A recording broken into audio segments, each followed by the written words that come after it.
Another race won by Max Verstappen, another step closer to history for him. It seems like every time he wins a race now, he either passes someone on the all-time wins list or sets some new record or ties some record. Currently, the numbers we're going to talk about, he has now won 8 consecutive races. He's won 10 of the first 12 races of the season.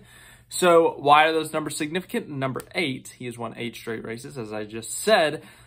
He is only the 3rd driver in F1 history to do that. The first being Alberto Ascari and the second being Sebastian Vettel. Vettel holds the win record at 9 consecutive wins. So getting back from summer break, if Max Verstappen can win his home race, he will have tied that record. And then, of course, if he can win Monza as well, he will beat that record. And at this point, I anticipate that happening. The other record, 10 out of 12. Yes, him and Michael Schumacher are the only 2 drivers to win 10 of the opening 12 races of the season. So it's a pretty showing how dominant he is right now, Max Verstappen. So yeah, if you just look at the history of F1, yes, there are a lot of eras of dominance. We look at the current era of Verstappen, how dominant he's been with Red Bull. Starting last year, 2021, yes, he won the championship, but of course that was a tight championship battle with Lewis Hamilton, but it's been the last year and a half that Verstappen has really just been destroying the F1 field. It's his era of dominance. Before his era, we saw Lewis Hamilton with Mercedes. They had their era of dominance, and they even didn't set any of these records. They never won 8 straight races with Lewis Hamilton alone. They never won 10 of the first 12 races. We have to go back to the era before that. With Michael Schumacher and Ferrari in the early 2000s. So yeah, all the different eras, all the dominant eras by either a driver-team combo or a driver. But Max Verstappen is making his own era, in case you did not know that already. But we head to the summer break now. So we got to wait 4 weeks for a Max Verstappen win again versus, 1 or 2 weeks. So it'll be a nice break for Max Verstappen wins. But yes, the Belgian Grand Prix happened. Max Verstappen did not lead every lap. He started 6th in this race because he had a grid penalty due to going above the amount of gearboxes you can use. So he had to start 6th, and he had to survive turn 1. Almost didn't, and it would not have been his fault. There was actually a really cool picture of this turn 1 incident from someone out there, some photographer, I don't know who it is, but really cool picture. But basically, Carlos Sainz got a little bit excited on lap 1, turn 1, sent it a little bit too deep, locked up, and then pinched Oscar Piastri into the inside wall.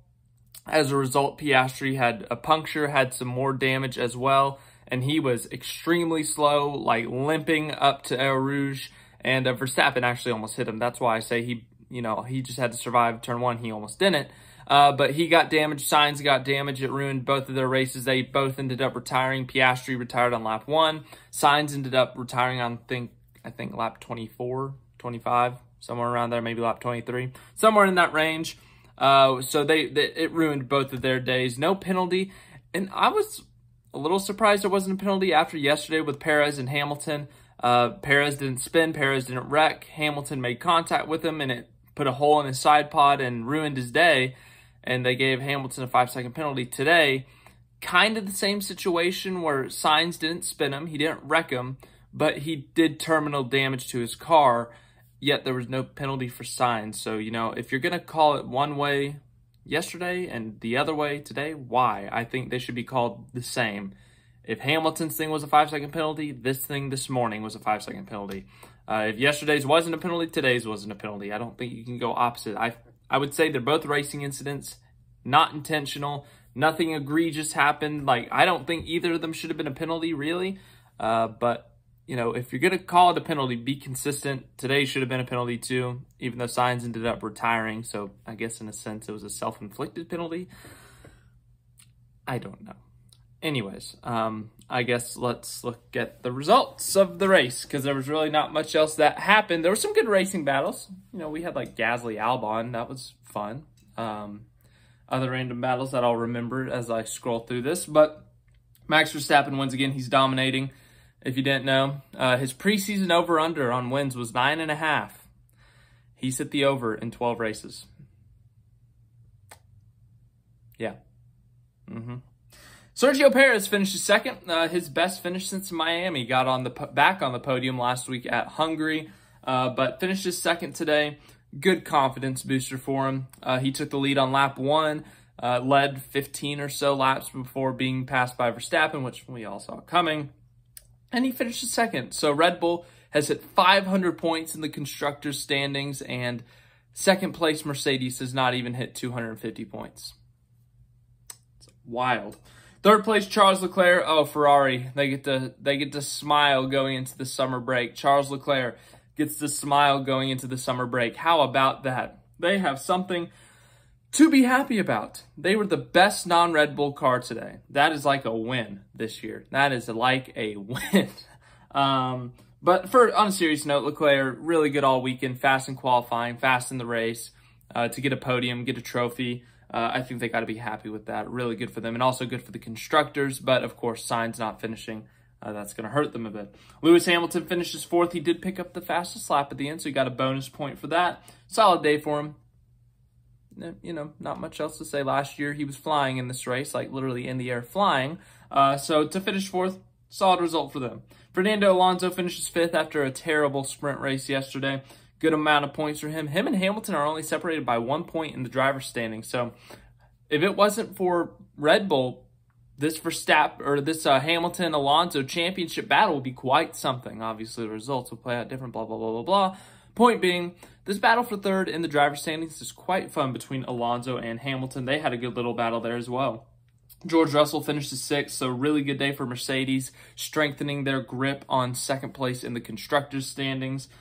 Seventh place, McLaren, or I just read the constructor. Lando Norris finished seventh. McLaren technically did, yes, with Lando Norris.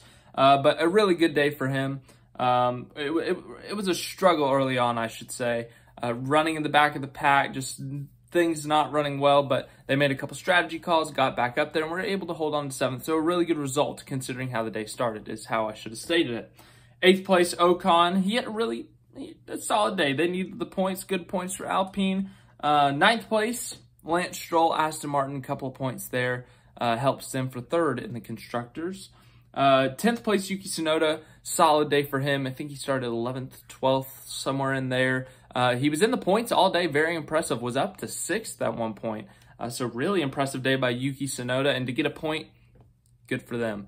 They only have 3 points on the season. Yuki has scored all of them, but AlphaTauri, it's been an absolute struggle this year. But any point they can get is big because they're only 6 points behind Alfa Romeo. So, you know, they're one big race away from potentially being there in terms of ninth in the constructors.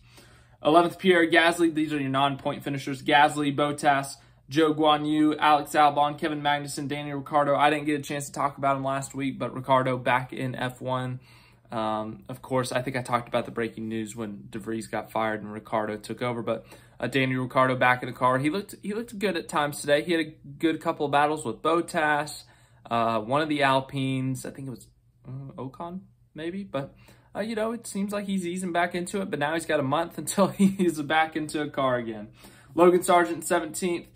Both the Williams out of the points was a little disappointing considering how good they are at tracks with long straights, the straight line speed that the Williams has, but so disappointing for sure for them not to get points.